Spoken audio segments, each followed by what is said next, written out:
오늘 본문은 전쟁에 관한 내용입니다. 내용은 아주 단순합니다. 이스라엘 왕국, 다윗 왕국이 아람과 암몬 연합군과 싸워서 이겼다 하는 내용입니다.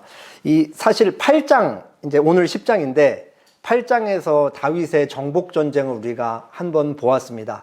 거기에 다윗이 아람과 전쟁했다라는 내용이 약술되어 있는데 오늘 본문은 그 전쟁이 어떤 과정에 거쳐서 일어났는지 좀 더 자세하게 상술하고 있다고 보시면 됩니다. 그러니까 쉽게 말해서 8장의 일부 내용, 아람과 전쟁이 어떻게 암몬과 이렇게 연합군을 형성해서 다윗과 싸웠는지를 조금 더 자세하게 기록하고 있다. 그래서 8장의 일부 내용과 오늘 10장 내용은 같은 시기에 일어났던 전쟁이다라고 이해하시면 되겠습니다. 오늘 본문을 통해서 예수님을 믿는다는 말이 갖는 의미와 그리스도인으로서 갖는 책임에 대해서 함께 생각해 보도록 하겠습니다. 이제 본문을 볼게요. 1절, 2절입니다. 그 후에 암몬 자손의 왕이 죽고 그의 아들 한운이 대신하여 왕이 되니 다윗이 이르되 내가 나하스의 아들 한운에게 은총을 베풀되 그의 아버지가 내게 은총을 베푼 것 같이 하리라 하고 다윗이 그의 신하들을 보내 그의 아버지를 조상하라 하니라. 다윗이 신하들이 암몬 자손의 땅에 이름에 지도를 보시면은 이 글자는 중요하지 않아요. 대충 이렇게 보시면 여기 작은 빨간 동그라미가 다윗 왕국의 수도 성읍인 예루살렘입니다. 그리고 암몬이 어디냐면 이 파란색으로 표시된 데가 이제 통일 이스라엘 왕국의 땅의 경계예요. 암몬은 여기 이제 요단강 동편에 있는 이스라엘 지역보다 더 동편에 있는 지역이 바로 암몬 족속의 땅입니다. 이 암몬 족속, 지금 현재 왕은 한운이라는 왕인데 이 암몬 족속이 이제 사울이 나라를 다스리던 이스라엘 초대왕 사울이 나라를 다스리던 시절에 이제 그 길앗이라는 지역, 이스라엘 동쪽을 쳐들어왔었죠. 그러면서 그때 왕은 누구였냐면 지금 현재 왕 한운 왕의 선왕, 아버지 왕이었어요. 그리고 이름이 나하스입니다. 나하스가 쳐들어와서 이렇게 얘기했죠. 내가 너희 오른 눈을 다 빼야 너희와 언약하리라. 내가 온 이스라엘을 모욕하리라. 그래서 이제 이 동쪽에 있는 사람들 오른쪽 눈을 다 빼서 지속적으로 이제 그들을 약탈하기 위해 쳐들어왔었습니다. 이때 이제 사울이 이스라엘 초대 왕이 되고 첫 번째 전쟁을 벌려서 이스라엘 백성들 12지파를 다 모으고 전쟁을 이끌고 승리를 했습니다. 그때 이제 나하스가, 당시 암몬 왕 나하스가 사울에게 대패를 하죠. 그러니까 사울과 암몬 왕 나하스는 사이가 당연히 좋을 리가 없었죠. 서로 원수지간이에요. 그런데 이제 다윗은 요 나하스와 이제 특별한 관계를 맺었던 것 같아요.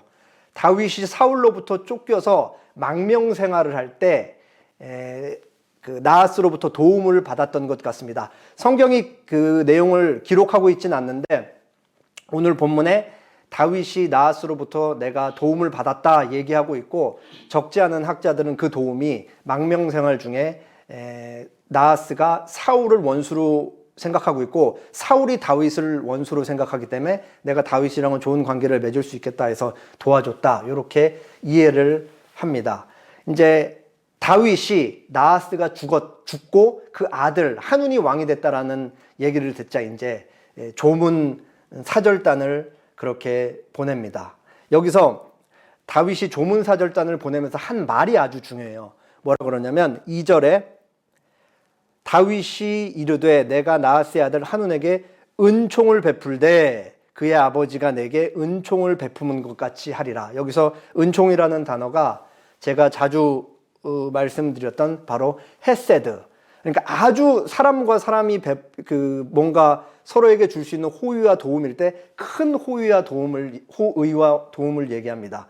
그러니까 다윗이 먼저 지금 현 왕인 한운의 아버지 나하스로부터 큰 도움을 받았기 때문에 이제 한운에게 너희 아버지가 죽었으니까 내가 조문을 보내겠다. 그리고 이 조문은 단순히 조문을 위한 조문이 아니고 그 아들 나하스의 아들 한운에게 우리가 앞으로 평화 관계를 유지하면서 잘 살아보자라고 제안을 하는 거예요.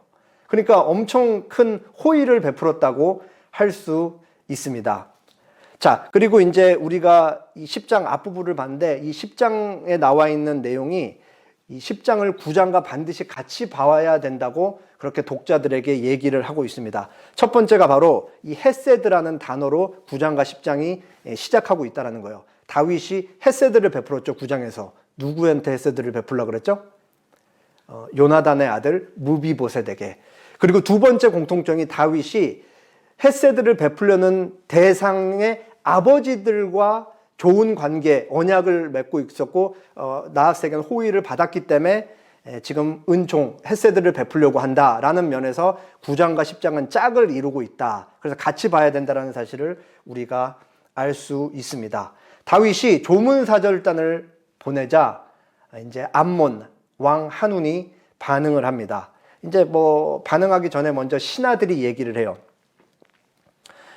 암몬 자손의 관리들이 그들의 주 한운에게 말하되 왕은 다윗이 조객을 당신에게 보낸 것이 왕의 아버지를 공경함인 줄로 여기시나이까? 다윗이 그의 신하들을 당신에게 보내 이 성을 엿보고 탐지하여 함락시키고자 함이 아니니까. 이렇게 얘기를 합니다. 다윗이 나하스에게 받았던 이 은덕을 생각하면서 한운에게 보냈던 조문 사절단은 순수한 마음에서 이제 일어난 일이에요. 근데 그 조문 사절단을 받아들인 암몬 신하들이 암몬 왕 한운에게 뭐라고 얘기를 해요? 이거는 순수한 의도일 수가 없다. 여기에는 분명히 꿍꿍이가 있다.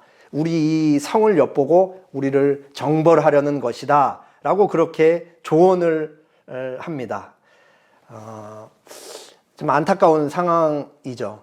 그러니까 인간사가 워낙 복잡하기 때문에 이 외부적인 요인을 다 고려할 수밖에 없죠. 뭐 사실 우리나라만 해도 미국과 중국 초대 양대 강대국 사이에 껴서 계속해서 눈치를 보면서 이 조그만 나라가 이 지정학적으로 중요한 위치를 가지고 있는데 어떻게 눈치를 보면서 외교를 잘해서 우리 국익에 조금 더 도움이 되는 것을 취할 수 있을까를 끊임없이 모색을 해야 되잖아요. 그래서 이제 국무회의가 있는 것이고 대통령과 뭐 위정자들이 이렇게 회의를 하는데 이때 당시에 뭐 이 암몬 상황을 생각했으면 그랬을 것 같기 충분히 이해가 갑니다. 그럼에도 이제 여전히 안타까운 사실은 사람이 사람을 죽일 수 있다라는 사실을 전혀 모르는 사람은 사람을 두려움의 대상으로 느끼지 않는 것과 마찬가지인 것 같습니다. 이 암몬 사람들의 머릿속에는 어떻게 하면 주변국을 침략해서 이들한테 계속 약탈해서 조공을 받을 수 있을까 하는 걸로만 가득 차 있고 이들의 머릿속에 가득 차 있고 그리고 어떻게 하면은 내가 이 치열한 수많은 이 나라들 사이에서 우위를 점할 수 있을까라는 생각에만 몰골하고 있기 때문에 다윗의 순수한 마음을 순수하게 받아들일 수 없었던 것입니다. 그러니까 곡해해서 받아들이는 거죠. 청교도 주석가 매튜 헨리가 종종 인용하는 이 패트릭 주교가 이 암몬 관리들의 조언을 보면서 이런 말을 했습니다. 아무리 호의로 하는 일이라도 오해가 될 수 있으며 특히 자기 자신 외에 아무도 사랑하지 않는 자들에게는 을에 곡해되기 마련이다. 그러니까 여기서 뭘 읽었냐면 이 암몬 사람들이 전부 자기 자신만 생각을 하니까 다윗의 순수한 마음을 받아들이지 못했다. 그렇게 설명을 하고 있는 것입니다. 신하들의 조언을 받아들인 암몬 왕 한운이 이제 다윗 사절단에 굉장한 수치심을 안겨줘요. 수염을 반으로 잘라 그랬다 그러는데 두 가지 학자들의 견해가 있습니다. 이렇게 이스라엘 남자들한테는 이 수염 기르는 게 굉장히 중요하거든요. 특별한 경우를 제외하고는 수염을 자르지 않는데 수염이 이렇게 나 있으면 수염을 이렇게 반으로 잘랐다. 가로로. 그리고 더 많은 학자들의 의견은 이렇게 세로로 잘랐다. 한쪽을. 그러니까 얼마나 우스꽝스럽겠어요. 그러니까 남자들한테는 수염 잘리는 것 자체가 수치인데 이제 옆 반쪽을 잘라서 이렇게 길거리로 활보면 얼마나 수치심을 느꼈겠어요. 뭐 조선시대 이제 우리 남자들 갓 벗겨서 이게 상투 막 틀게 해서 머리 풀어헤치는 그런 것과 비슷한 수치심을 느꼈겠죠. 그런데 한온이 줬던 수치심이 여기서 끝나질 않아요. 본문에 보면은 이 사절단의 옷을 중동 볼기까지 잘랐다. 그러니까 이렇게 옷을 입고 있으면은 옷을 가로로 절반을 이렇게 잘랐다는 얘기예요. 그러면은 남자의 성기와 뒤에 엉덩이가 다 드러낸 채로 이제 암몬에서 이스라엘까지 그렇게 돌려보냈던 거죠. 이게 뭘 얘기하면 네가 나한테 제안한 평화는 없다. 우리는 전쟁이다라고 한온이 엄포를 내린 거예요. 그 사절단한테 그렇게 수치심을 안겨줌으로써. 그러니까 이제 우리에게 남은 건 전쟁이다라고 그렇게 다윗의 평화 제안을 거절했던 것입니다. 그래서 이제 사절단이 이 온갖 모욕을 경험하고 돌아왔다는 얘기를 다윗이 들어요. 다윗이 배려를 하죠. 여리고 이제 그 이스라엘 예루살렘에 올라오기 전에 여리고 그 아주 한참 먼 초입인 여리고에 머물어서 수염이 다 자랄 때까지 기다렸다가 나중에 올라오라. 그러니까 뭐 몇 달 걸리겠죠. 뭐 한 달 이상 걸려서 수치심을 그 같은 나라 사람들한테 느끼지 않도록 그렇게 배려를 해줍니다. 암몬은 자기들이 벌려놓은 일이 있기 때문에 바로 전쟁 준비에 들어갑니다. 이제 암몬이 너무 잘 아는 거예요. 당대 다윗 왕국이 너무 강력하니까 공사력이 이제 그 은 1000달란트. 그러니까 무게로 치면은 오늘날 약 34톤에 달한다 그래요. 그러니까 은 1000달란트를 아람에 주고 아람 사람 3만 명 이상을 용병으로 그렇게 돈을 주고 구합니다. 그래서 이제 아람 사람들이 저기 멀리 북쪽에 있는데 이제 암몬 이스라엘까지 내려와서 이제 암몬군과 아람군이 연합군을 형성을 하고 암몬 사람들은 암몬 수도 성읍의 앞쪽에 진을 치고 연합군인 도움을 주러 온 아람 사람들은 들판에서 이렇게 진을 쳐서 양쪽 진영으로 그렇게 같이 있으면서 전쟁을 지휘합니다. 그리고 이제 이스라엘도 전쟁을 하기 위해 와요. 다윗이 직접 참전하는 것은 아니고 우리가 잘 아는 요압이 지휘해서 그렇게 옵니다. 그래서 이제 요압의 전략이 나옵니다. 어떻게 전쟁을 벌였는지. 제가 11절까지 읽을 테니까 여러분이 12절 읽어주시기 바랍니다. 요압이 자기와 맞서 앞뒤에 친 적진을 보고 이스라엘의 선발한 자 중에서 또 엄선하여 아람 사람과 싸우려고 진치고 그 백성의 남은 자를 그 아우 아비새의 수하에 맡겨 암몬 자손과 싸우려고 진치게 하고 이르되 만일 아람 사람이 나보다 강하면 내가 나를 돕고 만일 암몬 자손이 너보다 강하면 내가 가서 너를 도우리라. 너는 담대하라. 우리가 우리 백성과 우리 하나님의 소원을 위하여 담대하자. 여호와께서 선히 여기시는 대로 행하시기를 원하노라 하고. 이제 암몬 자손 연합군과 싸우러 온 요압이 이제 앞에 있는 병력 숫자들도 보고 이제 양 진영으로 나뉘어 있는 것도 보고 암몬이 전쟁을 단단히 준비했구나. 이 전쟁은 쉬운 전쟁이 아닌 치열한 전쟁이 되겠구나 라고 이제 생각을 합니다. 그래서 이스라엘 군도 두 진영으로 나눠요.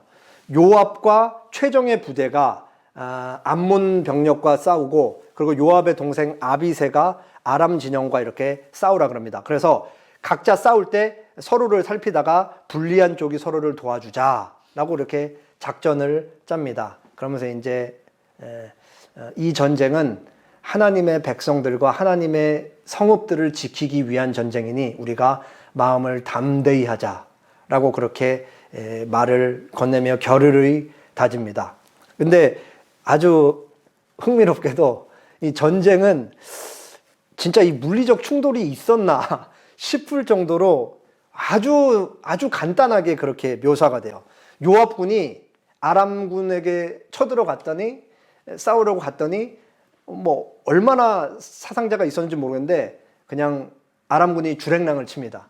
그러니까 아람군이 도망간 것을 암몬군이 보고 암몬군도 다시 이제 자기 수도 성읍으로 들어가서 도망치는 그렇게 전쟁이 끝이 납니다. 그래서 이제 이스라엘도 더 이상 사람들을 그 적군을 쫓아가지 않고 예루살렘으로 그렇게 회군합니다. 전쟁이 끝난 다음에 패전한 게 좀 분했는지 이제 아람에 있는 소왕국들이 하닷 에셀이라는 한 그 왕국의 왕을 구심점으로 해가지고 연합군을 잔뜩 형성해서 이제 이스라엘과 싸우려고 내려와요. 여기에는 암몬은 없었던 것 같습니다. 그래서 이제 전쟁이 아람과 이스라엘의 전쟁으로 번지게 되는 거죠. 그렇게 저기 위에 보시면 이제 북쪽이 아람이고, 아람이 하닷 에셀을 중심으로 해서 여기 오늘 보면 헬람이라는 지역까지 이렇게 내려옵니다. 그리고 예루살렘에서는 이제 다윗이 직접 참전을 해서 군사들을 이끌고 요 헬람에서 이제 2차전이 발발합니다. 전쟁 결과는 다윗의 군대가 승리를 하게 됩니다. 아람은 병거 700대 그리고 마병 3만명, 엄청난 수를 잃게 됩니다. 그리고 이 전쟁의 결과 우리가 이미 8장에서 보았듯이 아람 사람들은 다윗 왕국의 종속이 되는 그런 결과를 맞이합니다. 그리고 암몬과의 전쟁은 사무엘하 오늘 10장인데 12장까지 계속 그렇게 이어집니다. 제가 이제 설교 앞부분에서 오늘 사무엘하 10장인데 사무엘하 9장과 같이 봐야 된다고 말씀을 드렸죠. 사무엘하 9장은 다윗이 기구한 삶을 살아왔던 무비보셋, 요나단의 아들, 그리고 이제 어렸을 때부터 다리를 다쳐서 양발을 다 저는 무비보셋에게 은혜, 사랑, 헤세드를 베푸는 장면입니다. 오랜 시간 다리를 절며 다른 집에서 얹혀 살면서 구걸하고 기생충처럼 살고 있었던 그 무비보셋을 다윗이 찾아내서 왕으로서의 권한으로 그 무비보셋의 삶을 완전히 뒤바꿔 주는 거죠.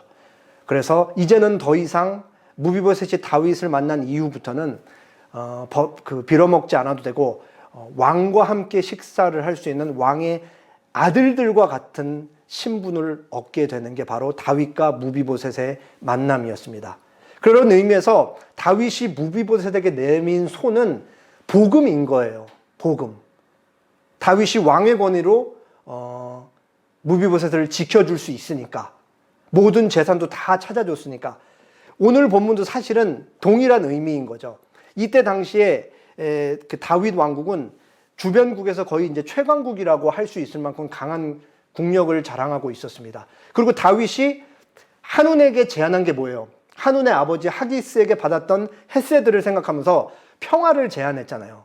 다윗이 제안한 평화는 곧 하나님이 다윗 왕국을 지키고 다윗을 지키기 때문에 간접적으로 확대해서 해석을 하면 하나님께서 다윗을 지키듯이 하나님께서 다윗을 통해 암몬까지 지키신다라는 걸로 이해를 할 수 있는 거예요. 그러니까 암몬 입장에서는 다윗의 제안이 굉장히 큰 복음이었던 거죠. 근데 한운은 이 복음을 거절하는 것을 우리가 볼 수 있습니다. 이 한운의 거절이 신약 성경에는 이렇게 나온다고 할 수 있습니다. 누가복음 10장 16절 같이 읽어볼까요? 너희 말을 듣는 자는 곧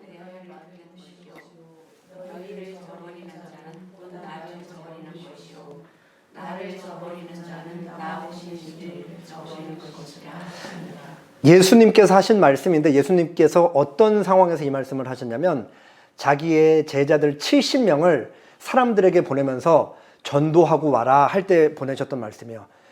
근데 예수님께서 제자들을 보내셔서 제자들이 하는 말을 듣지 않는 사람들이 어떤 경우냐 하면 이렇게 얘기하는 거죠. 너희 말을 듣는 자는 곧 내 말, 예수님의 말을 듣는 것이고, 너희를 거부하는 자는 곧 나, 예수님을 거부하는 것이다. 그리고 더 나아가서 나를 저버리는 자, 나를 거부하는 자는 나를 보내신 누구죠? 하나님을 거부하는 것이다. 그러니까 예수님의 제자들이 전하는 복음을 거부하는 자는 곧 하나님을 거부하는 것까지 연결된다고 예수님이 그렇게 말씀을 하는 거예요. 우리는 누군가 예수님을 믿는 것, 그리고 복음을 받아들이는 일을 어떤 의미에서는 대수롭지 않게 생각하고 있을지도 모릅니다. 그러나 성경이 말하는 복음, 한 사람이 복음을 받아들이는 것은 한 사람의 인생이 송두리째 바뀐다라는 것을 계속 강조하고 있습니다. 존 스토트 목사님이라는 분이 영국 미국에서 계셨던 분이고 사역하셨던 분이고 지금은 돌아가셨는데 죄의 결과를 세 가지로 얘기하셨어요. 첫 번째, 죄가 인간과 하나님 사이에 어떤 결과를 가져왔냐? 단절, 분리를 가져왔다. 이게 첫 번째예요. 그리고 죄의 결과 두 번째, 사람은 자기 자신에게 종속되고 속박되는 결과를 가져왔다. 세 번째가, 죄의 가가 가져온 세 번째 결과가 뭐냐? 나와 다른 사람 사이의 관계에서 불화를 가져왔다라고 그렇게 얘기를 합니다. 첫 번째, 죄는 하나님과 사람 사이에 단절을 가져왔습니다. 본래 하나님께서 아담을 창조하셨을 때 아담은 자기가 가진 지성과 마음, 그리고 자기가 가진 모든 의지를 다해서 하나님을 사랑할 수 있도록 지음을 받았어요. 그리고 실제로 아담은 그렇게 하나님을 사랑했습니다. 근데 하나님이 하지 말라는 금지 명령을 어긴 이후 죄가 들어온 다음부터는 아담을 하나님으로부터 단절되고 하나님을 온전히 사랑할 수가 없게 되었던 것입니다. 이 이후에 물론 아담은 구원을 받았어요. 아담이 타락한 이후에 아담으로부터 태어나는 모든 후손들은 하나님과 분리된 채로, 단절된 채로 태어납니다. 이게 이제 인간 이해에 너무 중요한 거죠. 사람은 창조된 그 시기부터 하나님과 깊은 사랑의 교제를 누리며 하나님과 연합되어 있고 붙어 있어야만 하나님으로부터 받아서 누릴 수 있는 하나님의 선하신 사랑, 긍휼, 자비, 의를 인간도 누리고 인간에게서도 그것이 나올 수가 있는 건데, 죄인인 인간은 이제 더 이상 하나님과 단절이 되기 때문에 이거를 받아 누릴 수가 없는 거예요. 그러니까 인간들에게 나오는 모든 것들은 뭐밖에 없겠어요? 불의, 추악, 탐욕, 악독, 시기, 분쟁, 질투. 로마서 1장에 나오는 이 옳지 못한 것들이 다 계속해서 나오는 거죠. 왜? 하나님으로부터 단절이 되었기 때문에 그렇습니다. 그래서 이 하나님과의 단절이 뭘 초래했냐? 첫 번째, 나 자기 자신에 대한 속박을 초래했습니다. 다른 말로 하면 타락한 인간은 자기 자신만 사랑하는 존재가 되었다라는 의미예요. 나 자신만 사랑하는 사랑조차도 왜곡된 사랑인 거죠. 하나님으로부터 받아들일 수 있는 선과 사랑이 없는데 자기 자신을 어떻게 바르게 사랑을 하겠어요? 만무하죠. 그러니까 이 사랑은 이기적인 사랑이기도 하고 자기 자신의 이 삶에 하나님이 계셔야 할 자리에 자기 자신을 놓는, 자기를 우상으로 섬기는 우상 숭배의 행위이기도 합니다. 종교개혁자 루터는 이 왜곡된 사랑, 타락한 인간이 자기 자신에 속박된 자기 사랑을 뭐라고 얘기하면 사람이 몸이 굽어진 것과 같다라고 얘기를 했어요. 사람이 몸이 굽어지면은 고개가, 시선이 어디로 향해요? 자기 자신만 향하잖아요. 그러니까 이 타락한 인간은 자기 자신을 사랑함으로써 자기 자신에게 속박되는데 끊임없이 자기만 보는, 하나님을 보지 못하고 주변을 보지 못하고 자기만 보는 이 왜곡된 사랑으로 전락했다. 그렇게 묘사를 하는 것입니다. 그리고 하나님께서는 택자들에게는 거부할 수 없는 불가항력적인 은혜를 허락하시지만 예수님을 끝까지 거부하는 자들은 하나님께서 어떻게 하시냐면, 바울의 표현에 따르면은 하나님께서 그들을 마음의 정욕대로 더러움에 내버려 두셨다. 그러니까 하나님이 불신자들에게 하는 제일 무서운 심판이라고 생각해요. 하나님이 간섭을 하지 않는 거예요. 그 오물통에 빠져서 허우적거리고 있는 인간들을 내버려 두시는 거죠. 하나님이 내버려 두시면은 어떻게 되는 거예요? 사람은 계속해서 그 오물통 속에서 더 지저분한 것들을 재생산해내면서 거기서 허우적거리면서 살아갈 수밖에 없는 것입니다. 그러니까 이 인간 스스로가 만들어낸 죄악된 굴레에서 살아가는 것 자체가 사실은 비참하다라는 것을 우리가 알 수가 있는 것입니다. 그러니까 우리는 하나님이 우리에게 간섭을 했지만 간섭하지 않는다는 게 얼마나 무서운지 알 수 있는 거죠. 2021년 퓨리 서치 센터에서 전 세계 경제 대국 17개국 19,000명을 대상으로 이제 한 설문조사예요. 요거 글자 안 보여도 괜찮습니다. 설문 내용이 뭐냐면, 당신의 삶에서 가장 가치 있는 것은 무엇입니까? 였습니다.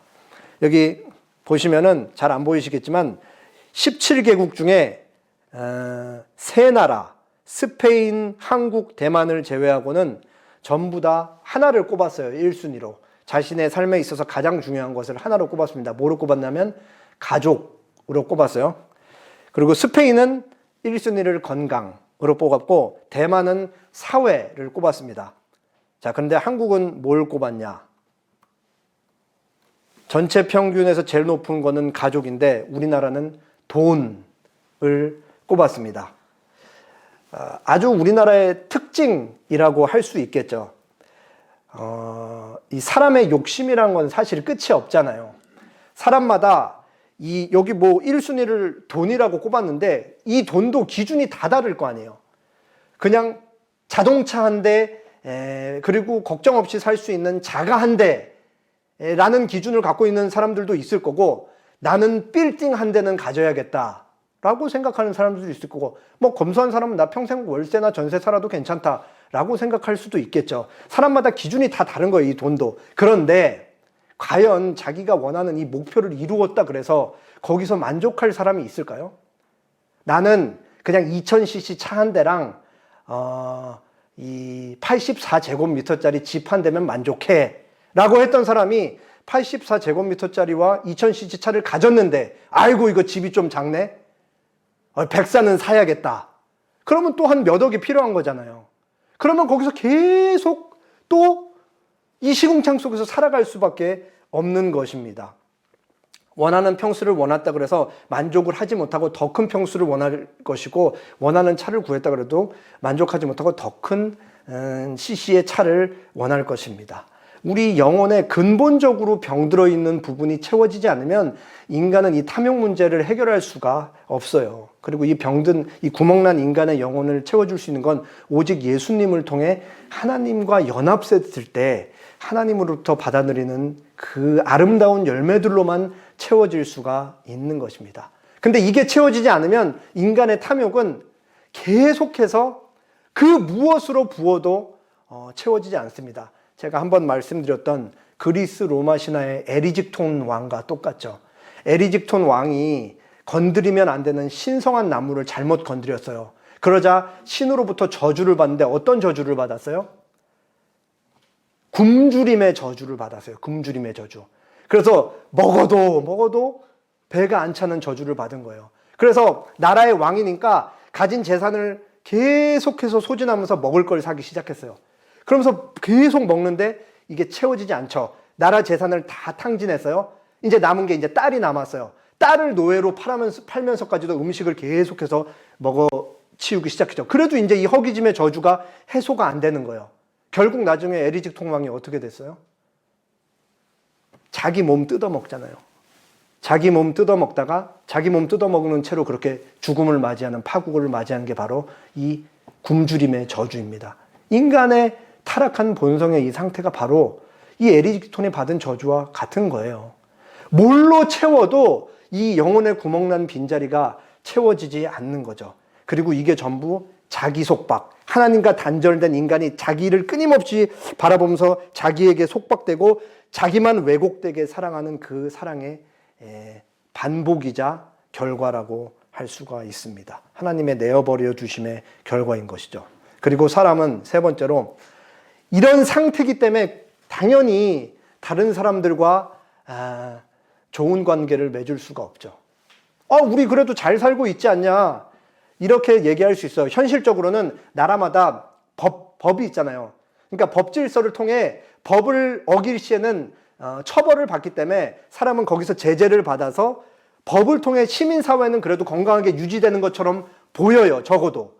그런데 이 시민사회의 이면을 들여다보면은 사실 부조리와 이 불의로 점철되어 있다는 것을 우리가 알 수가 있습니다. 사실 내가 최고고 내 가족만 챙겨야 되는데 사실 다른 사람을 돌아볼 그 마음이 어떻게 생기겠어요?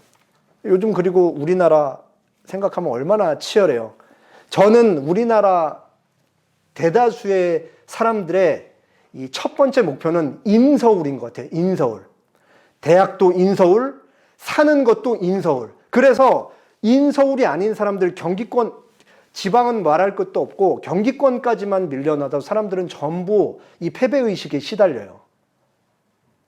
전부 너도 나도 할 것 없이 인서울을 기준으로 두고 모든 사람이 그걸 통념으로 하고 있기 때문에. 근데 이 인서울이 만들어낸 문제점이 뭐냐? 여기 인서울 안에 들어갈 수 있는 수요가 정해져 있기 때문에 다른 사람을 자꾸 경쟁자로 몰아가는 거예요. 그리고 다른 사람을 어쩔 수 없이 이 사회 구조 속에서 이 사람을 내가 짓누르지 않으면 나는 여기 들어갈 수 없으니까. 그렇다고 나는 그냥 바깥에 살면서 편안하게 살래. 이게 또 안 되는 거죠. 사회 통념과 우리가 만들어 놓은 질서가 있기 때문에. 그리고 여기서 좀 더 파생된 게 저는 이 혐오라고 생각을 합니다. 이 인터넷 댓글 보면은 정말 참 내 자신을 공개하지 않고 누군가를 심하게 비난해서 그 사람을 죽음으로 몰아갈 수 있는 것. 이게 얼마나 심각한 일이에요. 이 사회적인 큰 문제죠. 다 이 경쟁에서 파생된 이 우리나라의 안 좋은 행태라고 생각합니다. 그러니까 이제 너도 나도 할 것 없이 상대를 전부 죽여야 하고 짓밟아야 되는 경쟁자와 대상으로 여기니까 인간의 존엄성이 거의 사라진 시대, 생명이 귀한 것을 거의 찾아볼 수 없는 그런 시대에 지금 우리가 살아가고 있는 거예요. 그런 시대에.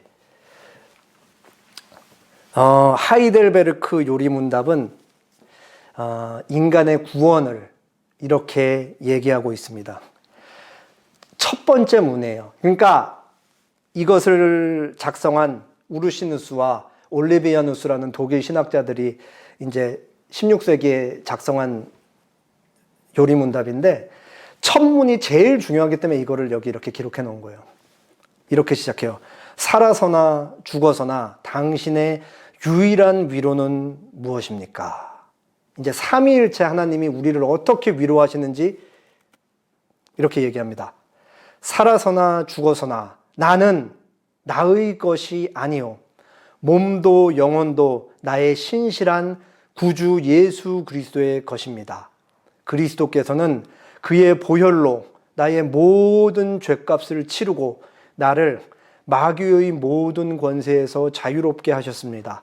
또한 하늘에 계신 나의 아버지의 뜻이 아니면 머리털 하나도 땅에 떨어지지 않도록 나를 보호하시며 참으로 모든 것이 합력하여 나의 구원을 이루도록 하십니다.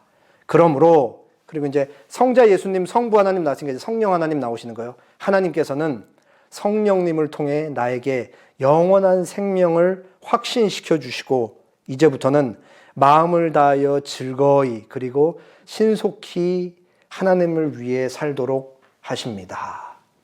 왜 우리의 구원을 위로라는 말로 시작할까요? 위로. 하나님께서 이 지옥 같은 세상 속에서 우리를 구원하지 않으면 우리에게는 참된 위로가 주어지지 않기 때문에 그래요.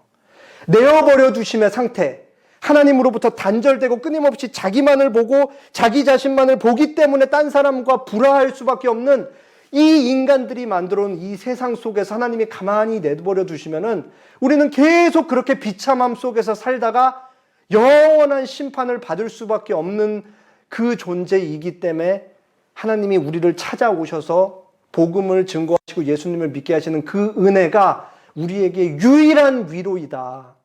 그냥 받게 하고 끝나는 것이 아니고 이 땅에서 예수님을 믿게 된 그 순간부터 하나님은 너희를 결코 고아와 같이 내버려 두지 않고 머리털까지 땅에 하나도 떨어뜨리지 않으며 너희가 반드시 이 세상 끝까지 그리고 영원의 세계까지 하나님과 깊은 사랑의 교제를 누릴 수 있도록 너희를 지켜가겠다. 그게 성경의 약속인 것입니다. 앞에 말씀드린 세 가지 죄에 대한 결과가 다 예수님 한 분을 통해 해소된 것이죠. 비로소 우리는 예수님을 통해 하나님과 연합이 되고 다시 하나님과 사랑의 교제를 누릴 수 있게 된 거예요. 그게 그리스도인의 신분이고 상태인 거예요. 그래서 하나님으로부터 오는 선과 사랑과 자비와 긍휼과 의를 받아들이고 이제는 나 자신을 나만 보는 존재가 아닌 이제 외부를 볼 수 있고 다른 사람과 평화의 관계를 누릴 수 있고 다른 사람과 더불어 살 수 있는 관계가 되었다. 그게 바로 그리스도인의 존재인 것이죠. 그래서 이 하이델베르크 요리문답 1문이 우리가 잘 아는 바울의 축도로도 요약이 될 수 있습니다. 우리 주 예수 그리스도의 은혜와 하나님 아버지의 사랑과 성령 하나님의 교통하심이 우리에게 은혜로 주어졌다. 그리고 그것이 이 땅에서 시작된 하나님의 은혜가 영혼의 세계까지 이어진다. 바로 이게 그리스도의 삶인 거죠. 여기서 우리는 알 수 있죠. 그리스도를 믿는다는 것, 그리고 복음을 받아들인다는 것은 이토록 위대하고 대단한 일이다. 전혀 다른 삶을 사는 것과 같다는 것을 알 수 있습니다. 그러니까 여기서 우리가 또 뭐를 알 수 있냐면 쉬울 수가 없다는 거예요, 이게. 그냥 단순하게 이루어지는 일은 아니라는 거죠. 하나님께서 은혜를 주셔야 되는 것이고 그게 맞지만 이것은 철저하게 우리의 삶을 통해 일어나는 거다라는 것을 알 수가 있는 것입니다. 초대교회에서 유대사회에서 엄청난 부흥을 경험했는데 그거는 그냥 예수천당 불신종 팻말들고 으쌰으쌰 사람들이 외쳐서 일어난 게 아니에요. 예수님이 자기 자신의 목숨을 내어주기까지 너희를 사랑했다라는 것을 이미 보여주셨고 그 예수님의 보여주신 사랑을 직접 경험한 제자들이 자신의 삶을 통해 내 삶에 나는 내 목숨보다도 더 소중히 여기는 존재가 있다라는 것을 증거하면서 살았기 때문에 일어난 일이 바로 초대교회의 부흥이에요. 제자들이 내 목숨보다 더 소중하게 여겼던 게 뭐예요? 바로 예수님인 거죠. 예수님이 나에게 보여주셨던 사랑이 나는 내 목숨보다 더 소중하고 중요하다. 그러니까 나는 내 목숨을 내어놓는 것을 숙명으로 여기겠다. 그리고 사회적으로 받는 불이익을 나는 감내하겠다. 나는 예수님이 더 소중하기 때문에 그렇다. 그거를 예수를 믿지 않는 유대인들이 보는 거고 이방인들이 보는 거예요. 거기서 충격이 일어나니까 자신들이 전생에 쌓아왔던 이 세계관과 사상이 한 번에 무너지고 예수님을 신으로 하나님으로 믿는 그 엄청난 일이 일어나는 거죠. 그러면서 아까 말씀드렸던 세 가지 하나님과의 단절과 나 자신으로부터의 속박에서 벗어나고 다른 사람과의 평화의 관계가 일어날 수 있게 된 거. 이게 바로 초대교회에 일어났던 예수님을 믿는 일, 부흥의 경험이었던 것입니다. 그러니까 이 초대교회 사람들이 그러면 어떻게 이렇게 할 수 있었냐? 예수님께서 십자가를 지셨듯이 예수님께서 나에게 허락하신 나만의 십자가를 지고 나도 예수님의 길을 쫓겠다. 그리고 이렇게 우리는 비참한 삶으로 끝나지 않는다. 고난의 삶으로 끝나지 않는다. 예수님이 죽고 다시 부활하셔서 영원한 하늘나라에 가셨듯이 나도 예수님처럼 다시 부활해서 예수님이 하늘에 계시듯이 나도 영원한 하나님을 찬양하며 하늘나라로 갈 것이다. 이 고난 끝에는 하나님이 나를 맞이하여 주실 것이다. 라는 이 내세에 대한 깊은 이 진리를 가지고 하루하루를 그렇게 살았던 것입니다. 예전에 제가 아주 즐겨보는 프로그램 손석희의 질문들이라는 프로그램이 있어요. 진화생물학자였던가 아무튼 이 최세천 교수님이 나온 편이 있었습니다. 거기서 이제 들었던 얘기가 이제 아주 의미가 있어갖고 제가 좀 기억을 하고 있다가 가져왔습니다. 이게 이제 보시면은 이제 야구 경기를 관람을 해야 되는데 밑에 똑같은 상자가 있잖아요. 이제 공평하다라는 거예요. 근데 공평은 하지만 공정하지는 않다. 왜 공정하지 않아요? 이거 지금 제 얘기하는 게 아니고 최재춘 교수의 얘기를 하는 거예요. 왜 공정하지 않아요? 다 똑같은 박스를 나눠줬는데 어른은 볼 수 있지만 키가 작은 아이는 야구 관람을 보지 못한다라는 거죠. 그래서 이렇게 되어야 공정한 사회다 라고 하면서 무슨 얘기를 했냐? 공평이 양심을 만나야 공정이 된다. 근데 요 다음에 이제 지극히 현실적인 얘기 하나를 덧붙였어요. 근데 우리나라 현실에서는 이 공평이 양심을 만나 공정까지 가는 데는 잘 이루어지지 않는다. 그러니까 더 많이 가진 자가 더 없는 자를 위해 자기가 가진 것을 나눠주는 일이 잘 일어나지 않는다라는 현실을 꼬집은 거예요. 저는 바로 이 지점에 그리스도인의 책임이 있다고 생각을 합니다. 우리는 이 땅에서 가진 거 실질적으로 내가 뭐 가진 게 있으면은 누군가한테 더 주면은 사라지는 거니까 뭐 쉽지 않을 수 있어요. 근데 그리스도인이라면은 그래도 이 내세에서의 삶이 전부가 이 현세에서의 삶이 전부가 아니기 때문에 내세에 받을 영원한 상급, 하나님과 함께 사는 상급이 있기 때문에 이 정도는 우리가 사회적 책임을 지고 살아야 된다. 내가 남들보다 더 많이 가진 사람 말고 더 못 가진 사람들을 봤을 때 조금 더 갖고 있으면 이 박스 하나 나눠주는 것 정도는 할 수 있어야 된다. 그리고 이게 나한테 불이익을 가져오고 내가 내 지평수 조금 늘리는데 나 좀 더 좋은 옷 입는데 방해가 된다 그래도 그 정도는 감수해야 된다. 그게 바로 기독교인의 몫이다. 저는 사실 자연인의 양심에 이런 공정을 기대하는 건 사실 거의 불가능하다고 생각해요. 특히 우리나라 같이 이 학벌 사회, 인서울 사회에서는 저는 이걸 가능하게 할 수 있는 게 기독교인이라고 생각합니다. 거기에 우리의 책임이 있는 것이고 우리가 이거를 어떻게 각자 처한 자리에서 이 진리를 생각하면서 남을 돕고 주님께 받은 은혜를 이 사회적 평화관계 속에서 다른 사람과 더불어 사는 사회로 만들어갈 수 있을지에 대한 우리 각자의 개인의 책임이 되어야 할 것입니다. 함께 기도하겠습니다.